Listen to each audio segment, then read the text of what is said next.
अस्सलामुअलैकुम दोस्तों, क्या हाल चाल हैं। आज मैं आपके साथ एक ऐसी हकीकत शेयर करने जा रहा हूं जो सदियों से लोगों के जहन में ये बात बैठी हुई है। मैं आज आपको ऐसे आसान तरीके से समझाऊंगा और कोशिश करूंगा कि इस बात को खुरच के कुरेद करके लोगों के जहनों से इस बात को बाहर निकाल के फेंकूं और लोगों को एक नया ट्रैक दूं। बड़ी ज़बरदस्त वीडियो है आज की, बड़ा अच्छा टॉपिक है। उम्मीद करता हूं कि आपको पसंद भी आएगा। ऐसे सैकड़ों बच्चे जो कॉलेजों में, यूनिवर्सिटियों में हमेशा उन्होंने टॉप किया और फिर नौकरियां की और पूरी ज़िंदगी आल्टो कार जैसी कार को पूरी ज़िंदगी तरसते रहे। और ऐसे वालिदैन जो अपने बच्चों को पैसे नहीं देते कि ये नशे में लग जाएगा या गलत चीज़ें खरीदेगा जिससे हमें परेशानी होगी, उनका एक ही फोकस होता है, बच्चा कोई काम ना करे सिवाय पढ़ने के। तो ऐसी बेशुमार मिसालें आपके सामने हैं कि बच्चे कॉलेजों में, स्कूलों में, यूनिवर्सिटी में जब आपको फाइनल डिग्री मिलती है तो उसमें से वो पूरे नंबर ले रहे हैं। आजकल की जो एजुकेशन सिस्टम है इसमें पूरे 100% नंबर आ रहे हैं, वरना 95%, 90+ नंबर आम बच्चों के आ रहे हैं। तो ऐसे में जितना जोर माँ बाप ने उनके ऊपर लगाया है, उनको तो चाहिए कि वो करोड़पति बने, सारे बच्चे करोड़पति बने। अगर उनमें से एक बच्चा भी करोड़पति नहीं बनता तो वो क्यों नहीं बनता? उसके वालिदैन ने भी उसके ऊपर पैसा लगाया, टाइम दिया, ट्यूशन आगे पीछे सारे उसको वसाइल दिए और उसने नंबर भी लिए, लेकिन वो करोड़पति नहीं बना। ऐसे बेशुमार बच्चे हैं जो बेचारे टॉपर हैं, आल्टो कार को पूरी ज़िंदगी तरसते रहते हैं। एक कमरा, 2 कमरे का घर अपना ज़ाती लेने के लिए पूरी ज़िंदगी तरसते रहते हैं, एड़ियाँ रगड़ते हैं। ये चीज़ उनको नहीं मिलती, ना गाड़ी ना घर। और सैकड़ों ऐसी मिसालें हैं पाकिस्तान में। मैट्रिक फेल, अंडर मैट्रिक, वो लोग करोड़ोंपति और BMW और फरारी जैसी महंगी गाड़ियाँ इस तरह से उनमें घूमते हैं जैसे रिक्शे में घूमते हैं लोग। क्यों? अब वो टॉपर भी नहीं थे, उनको तो BMW साफ करने के लिए रखना चाहिए था जो उसके अंदर बैठा हुआ है, क्योंकि वो तो अंडर मैट्रिक है। इसलिए नहीं, उन लोगों ने वक्त के ऊपर अपने आप को सेटल किया, सीखा, हुनर सीखा, पैसा कमाना सीखा, पैसे को इन्वेस्ट करना सीखा और प्रॉफिट को यूज़ करना सीखा। पैसे का इस्तेमाल सीख गए वो लोग, और वो लोग हर आए दिन बेहतर से बेहतर होते चले गए। और अगर मैं इसकी दूसरी मिसाल आपको दूं, अगर पढ़ने वाला बच्चा करोड़पति होता या अरबपति बनना उसी का फ़र्ज़ होता, उसी का हक होता, तो जिन टीचरों के पास हम पढ़ते रहे हैं या आप पढ़ते रहे हैं, वो कितने क्वालिफाइड टीचर थे, कैसा उनका अलजबरा था, कैसी मैथ थी, कैसी इंग्लिश, फिजिक्स, केमिस्ट्री, बायो में वो कितने अच्छे और एक्सपर्ट टीचर हमें मिले। लेकिन क्या सैलरियां थी उनकी प्राइवेट स्कूल्स के अंदर, 7,000, 8,000।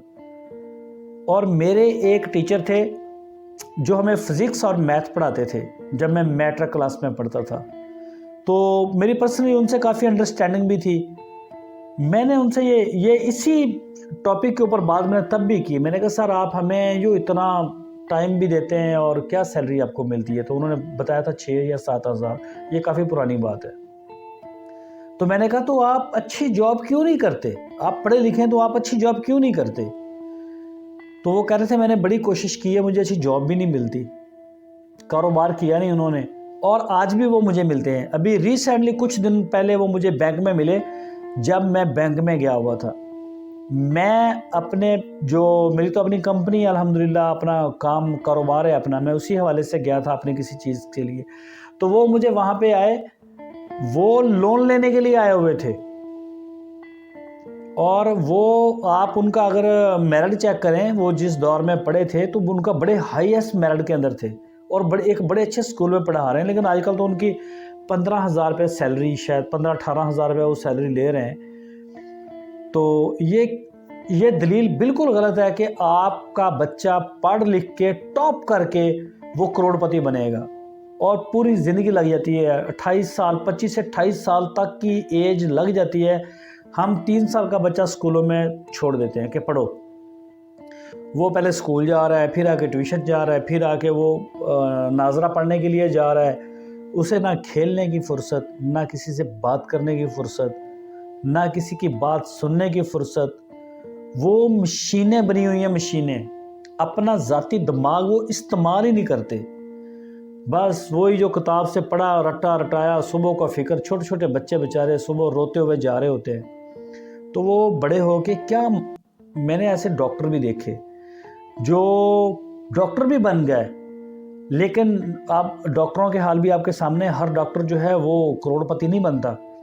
इसके लिए तो सबसे ज़्यादा टाइम लगता है, सबसे ज़्यादा पैसा, सबसे ज़्यादा टाइम इसी जॉब के लिए लगता है, डॉक्टर बनने में। वो डॉक्टर सिर्फ चंद सालों की वो स्टडी के बाद बंदा डॉक्टर बन तो जाता है, लेकिन मैंने इनको इतना परेशान भी देखा है कि इनके पास पैसे नहीं होते, आगे से खर्चे भी उनके वैसे ही हैं, और वो कारोबार कर नहीं सकते, उनको पता ही नहीं कारोबार करने का।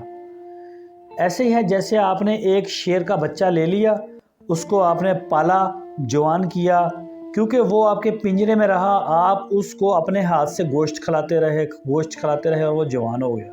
बाद में आप उसको जब जंगल में छोड़ के आएंगे, उसके पास स्किल ही नहीं है कि वो हंटिंग कर सके, कोई शिकार कर सके, किसी भी चीज़ को पकड़ सके।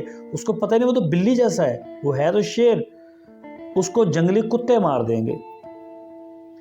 तो अपने बच्चों को उनके ऊपर इतना प्रेशर ना दें। मैं किसी किस्म की तालीम के ख़िलाफ़ नहीं हूँ। आप बच्चों को पढ़ाएं, अच्छी तालीम दें, अच्छा टाइम दें, लेकिन आप उनको ज़रा दूसरी एक्टिविटी में भी जाने दें। उनके साथ बिज़नेस की भी बात करें, पैसे की भी बात करें, उनसे सलाह मशवरे लें। उनको ऐसा ऐसा इसके अंदर इन्वॉल्व करें जब वो समझदार होना शुरू हो जाएं। उनको पता चले चाइना के अंदर जितनी भी एग्जीबिशन हो रही हैं, उसमें बहुत ज़्यादा महंगी टिकट लेनी पड़ती है। चाहे आजकल रोबोट के ऊपर बहुत दुनिया काम कर रही है। आप देखेंगे कि आने वाले दौर में घरों में काम करने के लिए जो मुलाजिम रखते हैं हमें इनकी ज़रूरत नहीं पड़ेगी। घर के सारे काम हमारे रोबोट करेगा।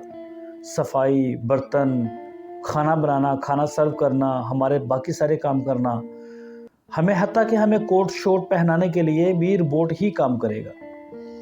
तो रोबोट के ऊपर चाइना बहुत काम कर रहा है। बाकी भी टेक्नोलॉजी आपके सामने चाइना की। तो इस तरह की जो भी इनकी एग्जीबिशन होती है, वहाँ पे बहुत महंगे टिकट होते हैं, लेकिन बच्चों के लिए फ्री। वो ना सिर्फ उनकी गवर्नमेंट की तरफ से ये कानून है कि बच्चों के लिए ये एग्जीबिशन फ्री है, बल्कि बच्चे अगर जाएंगे तो वो रोबोट्स को छेड़छाड़ भी कर सकते हैं, उसके साथ खेल सकते हैं, कोई भी सॉन्ग उससे सुन सकते हैं, सुना सकते हैं, हर तरह की उसके साथ एक्टिविटी कर सकते हैं। तो वो बच्चा कितना चेंज हो जाएगा इन चीज़ों को देखेगा। जब इतनी नई टेक्नोलॉजी को वो अपने हाथों के, अपनी आंखों के सामने देखेगा, तो कितना उसका माइंड चेंज होगा। फिर जो दफ़ाई निज़ाम है इनका, जहाँ जहाज़ हैं उनके भी वो लगे हुए होते हैं। आजकल बड़ी बड़ी ज़बरदस्त गाड़ियाँ आ रही हैं, जो इलेक्ट्रिक गाड़ी हैं। आने वाला दौर इलेक्ट्रिक गाड़ियों का है, उसके अंदर बड़ी हमें नई टेक्नोलॉजी की ज़रूरत है। वहाँ पे उनके बच्चे हैं, हर मैदान के अंदर चाइना कूदा हुआ है, और उनकी किसी भी जगह के ऊपर, हत्ता कि मैंने देखा है कि बकरी फार्म उनके जो हैं वो बहुत लेटेस्ट हैं चाइना के। मैं श्योर करता हूँ कि जिस तरह के चाइना के बकरी फार्म हैं, और बकरी के बच्चे के पैदा होने से लेके दूध तक और एंड तक जो प्रोसेस सारा चाइना कर रहा है ना, पूरी दुनिया में अमेरिका जो है इस वक्त दुनिया का नंबर 1 है, वो भी नहीं कर रहा, जर्मनी भी नहीं कर रहा, ऑस्ट्रेलिया इतना बड़ा नाम है फार्मिंग की दुनिया में, वो भी उससे भी बहुत पीछे। उस तरह की इनके पास चीज़ें ही नहीं हैं, इस तरह के वसाइल ही नहीं हैं। अभी आप चाइना को मज़ीद देखेंगे आने वाले दिनों में, वो डेयरी के सेक्टर में किस तरह का एक चेंज लेके आ रहा है, उसकी फीड में और उसकी जो रहायश है जानवरों की, उसके ऊपर काम हो रहा है, उनके दूध के ऊपर काम हो रहा है। आने वाले कुछ सालों में जो बीमारियां हैं, चाइना बकरी और गाय के दूध से ही उनका इलाज करेगा। आपको दूध ही लेने पड़ेंगे सारे, तो लोग सही होंगे। इतनी उनकी रिसर्च आगे जा रही है। तो ये सारी जगह के ऊपर बच्चे बगैर टिकट के वहाँ जाके चेक कर सकते हैं। तो पाकिस्तान में माँ बाप खुद अपना ज़ाती कारोबार भी कई दफ़ा बाप का होता है, तो वो उसमें बच्चों को जाने नहीं देते कि नहीं भाई आप नहीं आएंगे, आप जहाँ हैं आप वहीं रहो, अपने पढ़ो बस, लिखो बस, ये कर दो वो कर लो, किताब से बाहर आने नहीं देते। वो पढ़ भी जाते हैं, तो क्या उसके आपके पास इंश्योरेंस है उसकी कि वो जब एमएससी की कोई भी फाइनल डिग्री, कोई जिस भी एमबीए में है या मेडिकल में है या इंजीनियरिंग में है, जब मास्टर डिग्री वो अपनी लेता है तो वो करोड़पति बनेगा। बड़े बच्चे ऐसे हैं, बड़े नहीं, सैकड़ों हज़ारों में उनकी तादाद है। वो बच्चे बेचारे सारी ज़िंदगी 2 मकानों के घर के लिए तरसते हैं कि मेरा अपना घर हो, इतनी आमदनी उनकी। और इसका ये भी मतलब नहीं कि बच्चे पढ़े ना, बच्चे पढ़ें, बच्चों को कारोबार के अंदर इन्वॉल्व करें, साथ उनको ट्रेन करें ताकि आने वाले दौर में वो बड़ी जल्दी सेटल हो जाएं। उम्मीद है कि मेरी आज की वीडियो आपको अच्छी लगी होगी। ये मेन था कि बच्चों की स्किल्स को आप डेवलप करें। अगर आपको मेरी वीडियो अच्छी लगी, इसको लाइक भी किया करें, कमेंट सेक्शन में आके अपनी राय भी दिया करें और वीडियो को आगे शेयर भी कर दिया करें व्हाट्सएप पे, फेसबुक पे। आप सारे दोस्तों का बहुत शुक्रिया। अल्लाह हाफिज़।